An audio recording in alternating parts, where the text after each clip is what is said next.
Hey y'all, it's Shamika and I'm back with some wisdom for those who need to hear it. And today's topic, I'm going to be talking about praying for your enemies.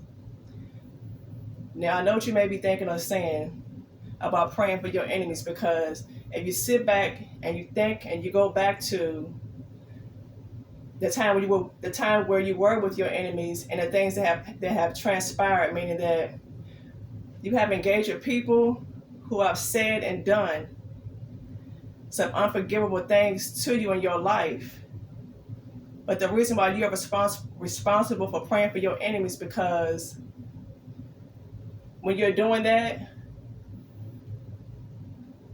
that's helping you. Eventually, that's going to break something off of you as you're spending time with God in His presence, and it's also going to break something off of your enemies. You're being put in a position to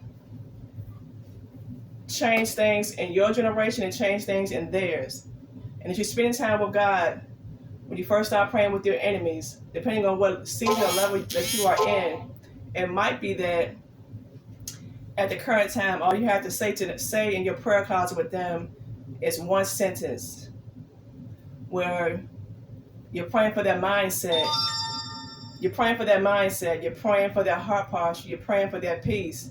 And the more time that you are spending with God, the longer those prayers are going to be.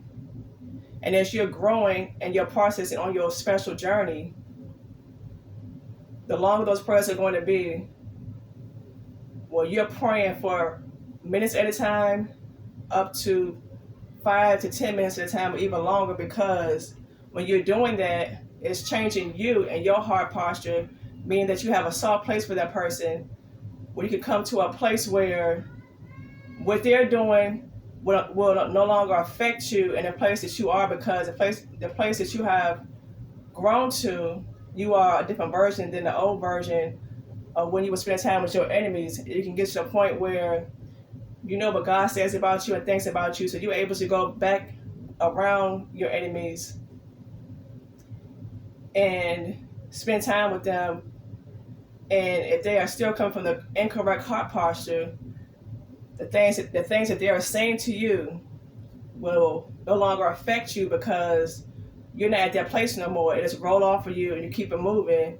Or you can pray for them right there in their presence, or leave their presence and pray for them, because you know who you are, who you have become. It's a process to praying for your enemies, what it's going to do for your life, and what's going to break off of you and the people that you are engaging with.